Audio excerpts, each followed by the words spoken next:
Assalamualaikum warahmatullahi wabarakatuh.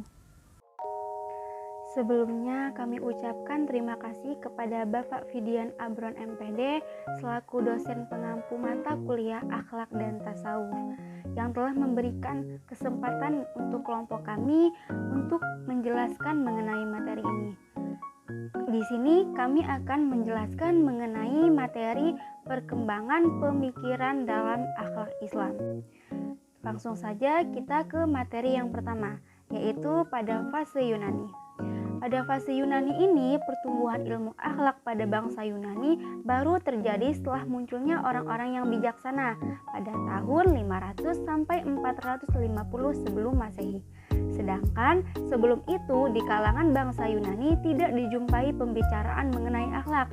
Kenapa?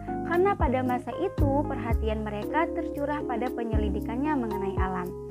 Dan dasar yang digunakan para pemikir Yunani dalam membangun ilmu akhlak adalah pemikiran filsafat tentang manusia. Ini menunjukkan bahwa ilmu akhlak yang mereka bangun lebih bersifat filosofis. Pandangan dan pemikiran filsafat yang dikemukakan oleh para filosof Yunani berbeda-beda, tetapi substansi dan tujuannya sama, yaitu menyiapkan angkatan muda bangsa Yunani agar menjadi nasionalis yang baik, merdeka, dan mengetahui kewajiban mereka terhadap tanah airnya. Ada 4 tokoh filosofi Yunani yang mengemukakan tentang akhlak.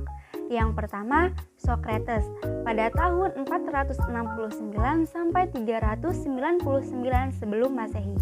Socrates didaulat sebagai perintis ilmu akhlak Yunani yang pertama, dan ia berpendapat bahwa akhlak dalam pengetahuan hubungan antar manusia harus didasarkan pada ilmu. Yang kedua, Cynic dan Cyrenaic pada tahun 444 sampai 370 sebelum Masehi. Cynic dan Cyrenaic berpendapat bahwa ketuhanan itu bersih dari segala kebutuhan dan sebaik-baiknya manusia adalah orang yang memiliki peringkai akhlak ketuhanan. Kemudian yang ketiga, Plato pada tahun 427 sampai 347 sebelum Masehi. Plato adalah seorang ahli filsafat Athena dan murid dari Socrates. Pandangannya dalam bidang akhlak berdasarkan teori model. Model teori yang digunakan Plato untuk menjelaskan masalah akhlak adalah model untuk kebaikan, yaitu arti mutlak, azali, kekal, dan amat sempurna. Dan yang keempat, Aristoteles pada tahun 394 sampai 322 sebelum Masehi. Aristoteles adalah murid Plato yang membangun suatu paham yang khas, yang mana pengikutnya diberi nama peripatesis karena mereka memberikan pelajaran sambil berjalan atau kemana ia mengajar di tempat berjalan yang teduh, yang berpendapat bahwa tujuan terakhir manusia mengenai segala perbuatannya adalah bahagia. Lanjut ke materi yang kedua, yaitu fase Arab pra-Islam. Bangsa Arab pada masa jahiliyah tidak menonjol dalam segi filsafat sebagaimana bangsa Yunani. Hal ini karena penyelidikan terhadap ilmu terjadi hanya pada bangsa yang sudah maju pengetahuannya. Dan dapat dipahami bahwa bangsa Arab sebelum Islam telah memiliki pemikiran yang minimal dalam bidang akhlak dan belum sebanding dengan kata-kata hikmah dari filosof-filosof Yunani kuno. Memang pada saat itu dari kalangan bangsa Arab belum diketahui adanya para ahli filsafat dan aliran-alirannya. Hanya ada orang-orang arif dan bijaksana dan ahli-ahli syair yang menganjurkan untuk berbuat kebaikan dan melarang berbuat keburukan.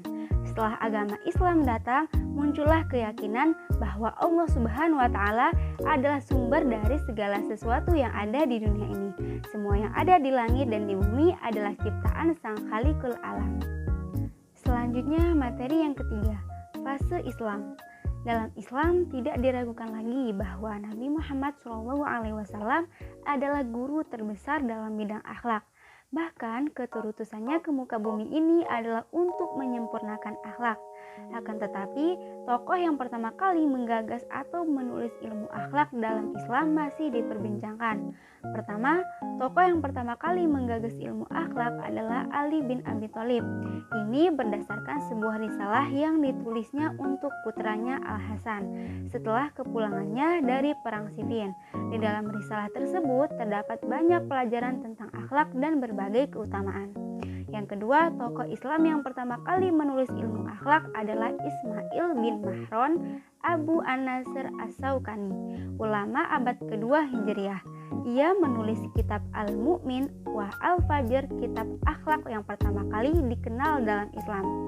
Ketiga, pada abad ketiga Hijriah, Ja'far bin Ahmad Al-Qumi menulis kitab Mani'at min Dukhul Al-Jannah. Adapun tokoh lainnya yang secara khusus berbicara dalam bidang akhlak. Yang pertama, Ar-Razi. Ia menulis buku dalam bidang akhlak yang berjudul At-Tib Ar-Ruhani. Yang kedua, Ali bin Ahmad Al-Kufi. Ia menulis kitab Al-Adab dan Makarim Al-Akhlak. Yang ketiga, Ibnu Maskawai. Ia menulis kitab Tahdhib Al-Akhlaq wa Tathhir Al-A'rab dan Adab Al-A'rab wa Al-Furs. Yang keempat, Warwam bin Abi Al-Fawaris. Ia menulis kitab Tanbih Al-Khatir wa Nuzah An-Nazir. Dan yang kelima, Syekh Khawajah Nasir At-Tusi. Ia menulis kitab Al-Akhlaq An-Nasriyah wa Awsaf Ashraf wa Abad Al-Muta'allim. Baik, di sini saya akan melanjutkan materi keempat, yaitu tentang abad pertengahan. Kehidupan masyarakat Eropa pada abad pertengahan dikuasai oleh gereja. Pada waktu itu, gereja berusaha memerangi filsafat Yunani serta menentang penyiaran ilmu dan kebudayaan kuno. Gereja berkeyakinan bahwa kenyataan hakikat telah diterima dari wahyu. Apa yang telah diperintahkan oleh wahyu itu tentu benar. Oleh karena itu, tidak ada artinya lagi penggunaan akal dan penelitian. Mempergunakan filsafat boleh saja, asal tidak bertentangan dengan doktrin yang dikeluarkan oleh gereja, atau memiliki perasaan dan menguatkan pendapat gereja. Di luar ketentuan seperti itu, penggunaan filsafat tidak diperkenankan. Inilah yang menciptakan suasana di mana filsafat akhlak yang lahir pada masa itu merupakan perpaduan antara ajaran Yunani dengan ajaran Nasrani. Yang terakhir yaitu fase modern. Pada pertengahan akhir abad ke-15, Eropa mulai bangkit. Para ilmuwan mulai menghidup-suburkan filsafat Yunani kuno. Adapun tokoh pada fase modern ini yaitu diantaranya sebagai berikut. Yang pertama yaitu ada Descartes tahun 1596 sampai 1650. Descartes adalah seorang filsuf dari Prancis. Ia telah meletakkan dasar-dasar baru bagi ilmu pengetahuan dan filsafat. Di antaranya, yang pertama, tidak menerima sesuatu yang belum diperiksa akal dan sebelum dipastikan nyata. Apa yang didasarkan pada sangkaan semata dan tumbuh dari kebiasaan wajib ditolak. Yang kedua, penyelidikan terhadap sesuatu harus dimulai dari yang terkecil dan yang termudah, lalu mengarahkan pada yang lebih kompleks. Yang ketiga, tidak boleh menetapkan kebenaran sebelum diuji terlebih dahulu. Yang kedua ada Thomas Hillgreen tahun 1836 sampai 1882 dan Herbert Spencer tahun 1820 sampai 1903. Green dan Spencer mengaitkan paham evolusi dengan akhlak. Di antara pemikiran akhlak, Green adalah yang pertama, manusia dapat memahami suatu keadaan yang lebih baik dan dapat menghendaki, sebab ia adalah pelaku moral. Yang kedua, manusia dapat melakukan realisasi diri karena ia adalah subjek yang sadar diri, suatu reproduksi dari kesadaran diri yang abadi. Yang ketiga, cita-cita keadaan yang lebih baik adalah yang ideal, tujuan yang terakhir. Keempat, ide menjadi pelaku bermoral dalam kehidupan manusia.